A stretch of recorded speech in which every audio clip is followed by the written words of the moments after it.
I taught at the University of Kansas for 12 years, so it's great to be back in this area. This is like my old stomping ground. I love this. We're talking about national champions. That was 1988 with the Jayhawks. That was the first national champions I worked with. So I had a lot of fun here at the University of Kansas and in this state. Some of my best friends were actually coaches at Missouri, too. So if you're on that side of the line, I love you, too. And I did some work with Nebraska in case you're up there. So anyway, it's good to be back in town here. You probably wonder, what in the world is sports psychologists doing in a room like this? By the way, you guys on the back wall, there's 100 seats up here. Come on up. There's notepads and things. I'd rather you be up here writing notes and hanging out back there. You come in mass if you want as I'm introducing. Come on. Anyway, I got into sports psychology because there were some questions I had as a kid. I grew up down in Texas, and I loved to play sports. I loved competition. I think the room that we're in right now is really similar to the sports and the world that I've worked in. The arena that you're in is competitive. The knowledge that I have that I want to share with you today, I know will be greatly able to be used in a very practical sense by what you do. I am blessed with a financial advisor in my life. I am so thankful. I do not have a clue in that area. We need you. And, we really need you in the last year or so to give us confidence. And I've appreciated what I've learned so far from the speakers. One of the things, the questions that really drove me as a young man, growing up in Texas, playing a lot of sports, was this. Why do the best athletes not always win on game day? Why do the people with the greatest potential, the most talent, not win always on game day? You see, I wanted to be one of those guys. I wanted to be able to elevate my game on game day to the best. And I knew there was some other variables that were involved there that we didn't know a whole lot about. The other question I had was why can some coaches take a group of moderately talented athletes and draw them together and create a championship team, while other coaches can take an all-star team and cut their legs right out from under them? What does leadership have to do with this whole game day deal? And so these questions drove me because I know that there was something more than just potential on game day. I found out quickly in my life, and you have in your life, that potential just isn't enough. Because game day is different. Game day has pressure. Game day is when interference is mounting at its greatest. Game day is when the score is for real and everybody in the world gets to see it. These guys I work with on the PGA Tour, you open up USA Today every Thursday, Friday, Saturday, Sunday, and their names are there with a score next to them, and that's how they're defined. It's a big deal in the sport world. It's also a big deal in our world. And I believe that the information I'm going to share with you today is more important to you because as I worked with the Spurs or I worked with KU or whoever it was that I worked with, I know this, that they had a lot of days off and they had seasons off. And game day for them in basketball was maybe 2 or 3 games a week. In golf, it's 4 days a week. In football, it's 12 days a year, or 16 if you happen to be a good team. What about you guys? When's game day for you? Every single day. You got to show up. You got to be ready. It's a marathon. It continues to go. The information then that we're going to talk about today has more relevance to you than to athletes. I went off to the University of Virginia to find out some answers to this in the graduate program there in sports psychology. Sports psychology is really the understanding of how the mind affects performance. I went there to find the answer to these questions, and I did find it.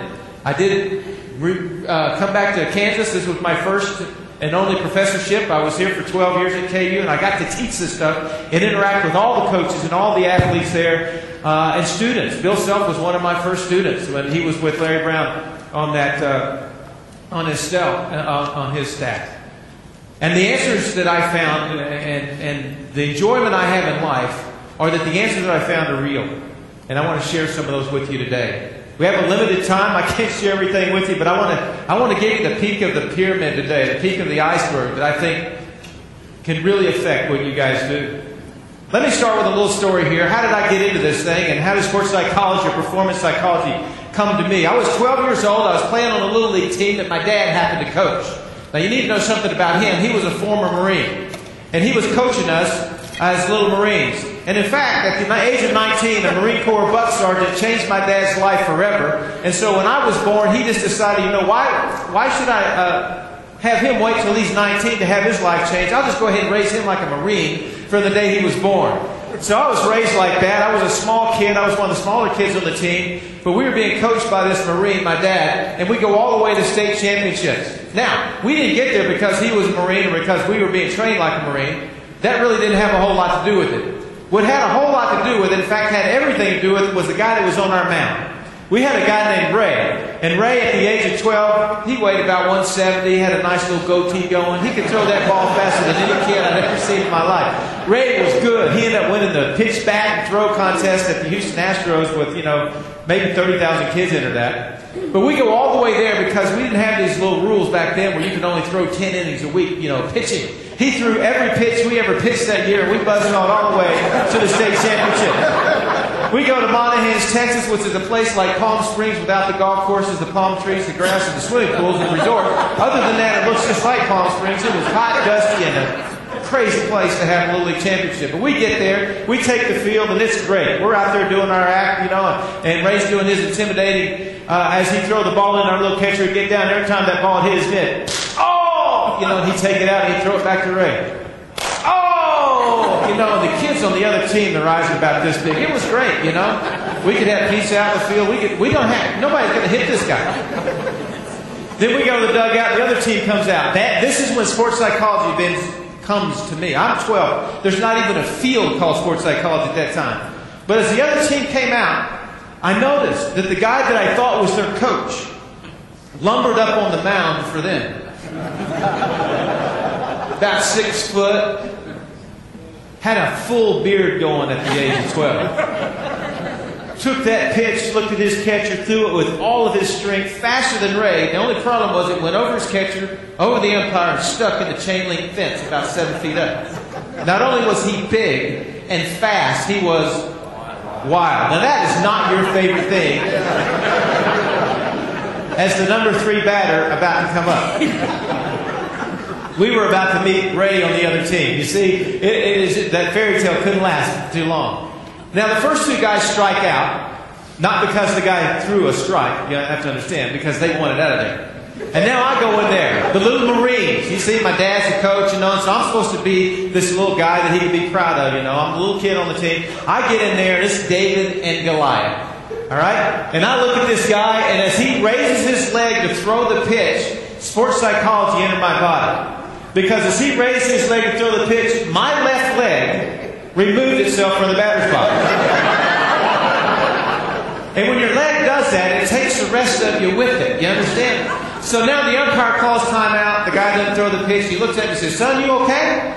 I said, "Yes, sir, I'm fine." Now I'm having a conversation with my leg at this point. "What are you doing? You're embarrassing me. Stay in the box." So I'm back in there. I get into that guy, raise his leg and throw that pitch. Out goes my leg again. The umpire calls time and says, "Son, if you do that again, I have to call you out. You got to keep your leg in the batter's box to play this game." Now, my dad, the Marine, has moved over into the on-deck circle, about as close as legally possible he can get to his son at this point, giving me all kinds of motivational signs. You don't know that stuff, but... And so I get back in there having a heated conversation with my leg, back and forth. That guy raised his leg, threw the pitch. You could have put 2,000 pounds of cement on this leg. Out it came again. This time my dad calls timeout and he's running up to the plate before the umpire could call me out. You can see it. It's like a locomotive, moving towards me. A motivational speech from Marine Corps dad to son coming my way rapidly. He comes up, puts his arm around me, squeezes me real tight just to remind me that he is a Marine. And that conversation starts out really nice. He says, "Son," "Yes, sir." "I'm proud of you." I said, "Thank you, Dad." He said, "Now, can you keep your foot in that batter's box, son, or do I need to put somebody else in there for you?"